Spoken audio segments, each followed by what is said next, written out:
News చూస్తున్నాం. Donald Trump పైన లైంగిక వేధింపుల కేసు. మీరు వింటుంది నిజమే.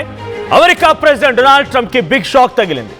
లైంగిక వేధింపుల కేసులో ట్రంప్ని దోషిగా తేల్చింది ఫెడరల్ కోర్టు.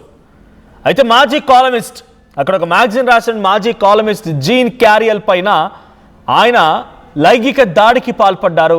ఇది నిజమే అని ఫెడరల్ కోర్టు తేల్చింది. ఇక్కడ మీరు ఫోటోలో కనిపిస్తున్నటువంటి ఆ మహిళే జీన్ క్యారియల్. సో తను 2019లో కంప్లైంట్ ఇచ్చింది. ట్రంప్ తనపై లైంగిక దాడికి పాల్పడ్డారు, తనకు అనుగుణంగా ఈ రకమైనటువంటి దాడికి పాల్పడ్డందుకు గాను తనకి నష్టపరిహారం చెల్లించాలని తను పిటిషన్ దాఖలు చేశారు. అయితే 2023లో తీర్పు వచ్చింది. ఎస్, ఇది నిజమే, డొనాల్డ్ ట్రంప్ చేసినటువంటి చర్య నిజమే, ఆయన ఈ తప్పుకు పాల్పడ్డాడు కాబట్టి $5 మిలియన్ ఆ మహిళకి ఇవ్వాలంటే సుమారుగా 42 కోట్ల రూపాయల జరిమానా ఇవ్వాలని ఆయన తేల్చారు. So court తేల్చింది. సో ఈ సిచ్యువేషన్లో డొనాల్డ్ ట్రంప్ ఏం చేశారు, మళ్ళీ సుప్రీంకోర్టుకు వెళ్ళారు. సుప్రీంకోర్టు ఈ విచారణను స్వీకరించలేదు. అమెరికా సుప్రీంకోర్టుకు వెళ్తే సుప్రీంకోర్టు ఈ యొక్క పిటిషన్ స్వీకరించలేదు. దీంతో ఆయన అక్కడితో ఆగిపోయారు. సో మళ్ళీ ఇప్పుడు ఫైనల్గా ఫెడరల్ కోర్టు తేల్చిన అంశం ఏంటంటే ఆ రోజు నుంచి ఈ రోజు వరకు నష్టపరిహారం చెల్లించకపోవడంతో ఇంట్రెస్ట్తో సహా చెల్లించాలనేది కోర్టు తీర్పునిచ్చింది. సో డొనాల్డ్ ట్రంప్ ఈ తప్పు చేశాడు అంటే ఇక్కడ 2 టర్మ్స్ ఉంటాయి. లైంగిక వేధింపులు ఇన్ ద సెన్స్ సెక్షువల్ అబ్యూస్కి పాల్పడ్డాడు. ఎక్కడో తెలుసా, 1996లో వాళ్ళు ఒక షాపింగ్కి వెళ్ళారంట. ఆ షాపింగ్లో ఆ మహిళ పైన డ్రెస్సింగ్ రూమ్లోకి తీసుకెళ్ళి ఆ మహిళ పైన లైంగిక దాడికి పాల్పడ్డాడు. సో షాపింగ్ మాల్లో షాపింగ్ చేస్తూ ఉండగా ఆ మహిళని బలవంతంగా డ్రెస్సింగ్ రూమ్లోకి తీసుకెళ్ళి న్యూయార్క్లో జరిగింది ఈ సంఘటన. తీసుకువెళ్ళి తన పైన సెక్షువల్ అబ్యూస్కి పాల్పడ్డాడు. 1996లో జరిగినటువంటి ఇన్సిడెంట్ పైన ఆ మహిళ 2019లో ఫిర్యాదు చేస్తే 2019 నుంచి 2023 వరకు విచారణ జరిగి 23లో ఈ కేసు నిరూపితమైపోయి ఫైన్ విధిస్తే ఆ ఫైన్ ఇప్పటికీ ఇంకా చెల్లించకపోవడంతో మళ్ళీ డొనాల్డ్ ట్రంప్ని కోర్టు ఏం ఆదేశించిందనంటే విత్ ఇంట్రెస్ట్ $5.8 మిలియన్ సుమారుగా 52 కోట్ల మహిళకు చెల్లించాల్సింది వెంటనే అన్నట్టుగా ట్రంప్ను ఆదేశించింది.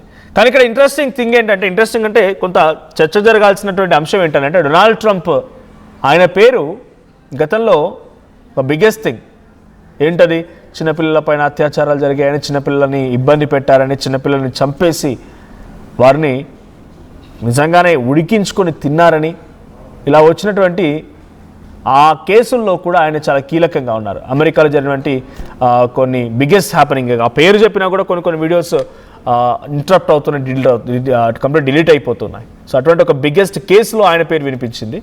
ఇప్పుడు ఇంకొక మహిళ కూడా తనపైన లైంగికంగా దాడికి పాల్పడ్డాడని ఇంకో కంప్లైంట్. అంటే ఒక దేశాధినేత ఇంత దారుణంగా ఇటువంటి ఇన్సిడెంట్స్లో పార్టిసిపేట్ చేశారంటేనే అర్థమవుతోంది డొనాల్డ్ ట్రంప్ యొక్క వైఖరి, ఆయన ఆలోచన తీరు ఏంటనేది. ఇప్పుడు నేరం రుజువైంది, రుజువు కాకపోతే వేరే విషయం. నేరం రుజువై ఫెడరల్ కోర్టే ఆయనకి ఈ శిక్షని అంటే ఫైన్ విధించింది.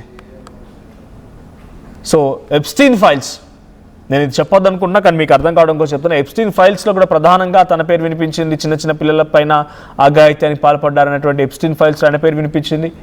ఇప్పుడు ఈ రకంగా క్యారలిన్ ఆవిడ పైన చేసినటువంటి అఘాయిత్యంలో కూడా ఆయన పేరు వినబడుతుంది. అంటే డొనాల్డ్ ట్రంప్ యొక్క విధానం, డొనాల్డ్ ట్రంప్ యొక్క చర్యలు ఏ రకంగానే అర్థమవుతుంది. 1996లోనే ఈ దుర్మార్గానికి పాల్పడితే రీసెంట్గా కోర్టు ఆయనకి ఫైన్ విధించింది. సో ప్రజెంట్ ఈ ఫైన్ని డెఫినెట్గా పాటించాల్సిందే. కానీ కోర్టుల యొక్క తీర్పులని డొనాల్డ్ ట్రంప్ ఆయన రెండవసారి అధ్యక్షుడైనప్పటి నుంచి కూడా ఎక్కడ పట్టించుకున్న దాఖలాలు లేవు. సో ఎక్కడ కూడా దాన్ని వినిపించుకున్న దాఖలాలు కూడా లేవు. కానీ ఇక్కడ స్ట్రైట్ క్వశ్చన్ డొనాల్డ్ ట్రంప్కి ఏంటంటే డొనాల్డ్ ట్రంప్ చేసినటువంటి దుశ్చర్యలు మొత్తం ఒక్కొక్కటి బయటపడుతూ ఉంటే how can he claim that నేను నోబెల్ బహుమతికి అర్హుడి నేను ఎలా క్లెయిమ్ చేసుకుంటున్నాడు, నేను నోబెల్ శాంతి కోసం ప్రయత్నం చేస్తే ఎలా క్లెయిమ్ చేసుకుని అర్థం కావడం లేదు. ప్రపంచం మొత్తం నా మాటే వినాలి, నేనే శాసిస్తున్న రకంగా ఎలా ఆయన దురహంకారంతో మాట్లాడుతున్న అర్థం కావడం లేదు. సో డొనాల్డ్ ట్రంప్ పైన ఒక మహిళ ఇచ్చిన ఫిర్యాదు నిరూపితమై అక్కడి కోర్టులు శిక్షలు వేసి ఆయనకి ఫైన్ కూడా విధించాయంటే డొనాల్డ్ ట్రంప్ ఎంతటి తప్పిదానికి పాల్పడ్డ అర్థమవుతోంది. సో ఫెడరల్ కోర్టు ఇచ్చిన తీర్పు మేరకి 52 కోట్ల రూపాయలు డెఫినెట్గా క్యారెల్కి ఇవ్వాల్సిందే. మరి గతంలోనే 2023 తీర్పుని అమలు చేయాల్సిన డొనాల్డ్ ట్రంప్ అప్పటి నుంచి అమలు చేయలేదు. ఆ యొక్క నష్టపరిహారాన్ని కూడా ఆ అమ్మాయికి చెల్లించలేదు, ఆ మహిళకు చెల్లించలేదు. ఇప్పుడు మళ్ళీ చెల్లించాలని ఫెడరల్ కోర్టు చెప్పిన నేపథ్యంలో మరి తిరిగి ఇస్తాడో లేదో చూడాలి. కానీ బిగ్గెస్ట్ హ్యాపెనింగ్ ఏంటంటే ఆయన ఒక మహిళపై అఘాయిత్యానికి పాల్పడ్డాడు. ఇది కోర్టులో రుజువైనటువంటి మాట, సో కోర్టు నిర్ధారించినటువంటి మాట. సో న్యూయార్క్లోని 1996లో న్యూయార్క్లో బెడ్రాఫ్ గుడ్ మ్యాన్ అనేటువంటి డిపార్ట్మెంట్ స్టోర్లో షాపింగ్ చేస్తున్నారంట. దాంట్లో ఆ మహిళను డ్రెస్సింగ్ రూమ్లోకి తీసుకెళ్లి దారుణానికి పాల్పడ్డాడని చెప్పి ఆమె ఇచ్చిన కంప్లైంట్ ఆధారితంగా విచారణ జరిగితే ఆ విచారణలో ఆయన చేశాడు అని నిరూపితమైంది. ఇప్పుడు శిక్ష కూడా ఖరారు చేశారు. కానీ జనరల్గా ఇదే రకంగా అయితే భారతదేశంలో కానీ ఇతరత్ర దేశాల్లో కానీ ఏ స్థాయిలో ఉన్న చిన్న కార్పొరేటరు, కౌన్సిలరు, సర్పంచులకు సంబంధించిన వాళ్ళు తప్పిదాలకు పాల్పడ్డా కూడా ఆ నేరం రుజువు కాదు. పొలిటికల్ ఇన్ఫ్లుయెన్స్ ఉంటుంది, కొన్ని రోజులు ఆగాల్సి వస్తుంది, ఎప్పటికో కానీ తేలదు. అది కొన్ని ఏళ్ళ తరబడి వాడు ముసల్తనానికి వచ్చి ముసలోడైపోయి కాటికి కాలు జాపేంత వరకు ఆ కేసులు తేలకుండా మిగిలిపోయినవి ఇంకా అనేకంగా ఉన్నాయి. కానీ ఇక్కడ అమెరికాలో ఏం జరిగింది, అధ్యక్షుడు దేశాధినేత తప్పు చేసినా కూడా చాలా బహిరంగంగా భయం లేకుండా నువ్వు తప్పు చేసావని నిరూపించి గతంలో ఫైన్ విధించడం కానీ ఇప్పుడు మళ్ళీ ఫైన్ కట్టకపోతే ఇంట్రెస్ట్తో సహా కట్టాలని చెప్పేటువంటి మాటలు కానీ. సో శిక్షలు తక్కువే ఉండొచ్చు, నిజంగా నిరూపితం అయితే మన దగ్గర శిక్షలు అధికంగా ఉంటాయి. యావజ్జీవ కారాగారం ఉండొచ్చు, లేకపోతే వారికి డైరెక్ట్గా పూర్తిగా చంపేయవచ్చు జైల్లోనే, అటువంటి శిక్షలు ఉంటూ ఉంటాయి. కానీ అమెరికాలో మాత్రం ఫైన్తో సరిపెట్టేస్తే మరి ఈ ఫైన్ అయినా డొనాల్డ్ ట్రంప్ కోర్టు యొక్క నిర్ణయాన్ని పాటిస్తూ ఆ ఫైన్ని క్యారల్కి అందిస్తారు లేదా చూడాలి. బట్ ఏదేం జరిగినా ఒక కాలమిస్ట్ పైన, సో బేసిక్ తన ఒక మ్యాగజిన్ జర్నలిస్ట్ అని చెప్పొచ్చు. సో తన పైన ఈ అఘాయిత్యానికి పాల్పడ్డాడు ట్రంప్ అనేది మాత్రం నిరూపితమైంది. ఫెడరల్ కోర్టు $5.8 మిలియన్ ఫైన్గా తనకి ఇవ్వాలన్నట్టుగా ఆదేశించింది. మరి డొనాల్డ్ ట్రంప్ కోర్టు ఆదేశాలని పాటిస్తారా, లేదు తనే సుప్రీం, కోర్టు ఆదేశాలను పాటిస్తే తను చులకనైపోతానో, అటు కాంగ్రెస్ ఆదేశాలు పాటించట్లేదు, కోర్టు ఆదేశాలు బర్త్ రైట్ సిటిజన్షిప్ ఆ విషయంలో కోర్టు ఆదేశాలు పాటించిన డొనాల్డ్ ట్రంప్ తర్వాత అనేక రకాలుగా H-1B వీసాలపై తీసుకున్న నిర్ణయాన్ని కోర్టు తప్పుపట్టింది. ఎకనామికల్గా వేరే దేశాలపై విధిస్తున్నటువంటి ట్యాక్స్ల విషయంలో కోర్టు తప్పుపట్టింది.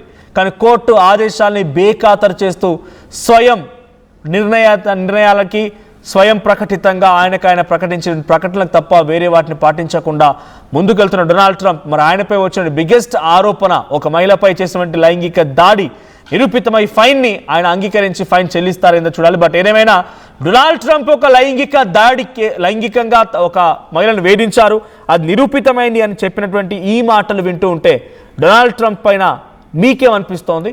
సో నిజంగానే భారతీయ చట్టాల్లో లేకపోతే ఇతర దేశాల చట్టాల్లో కనుక డొనాల్డ్ ట్రంప్ ఉంటే తనకి ఎటువంటి శిక్షలు పడేవి? మీ అభిప్రాయాన్ని కామెంట్ చేయండి. ఫ్యాషన్ ప్రపంచంలో 60 ఏళ్ల లెగసీ, ఎప్పటికప్పుడు నయా న్యూ ట్రెండ్ ని మనకు అందిస్తూ మనందరి చాయిస్ కిసాన్ ఫ్యాషన్ మాల్ వచ్చేస్తుంది మన బీరంగూడకి. జూలై 10న గొప్ప ప్రారంభం.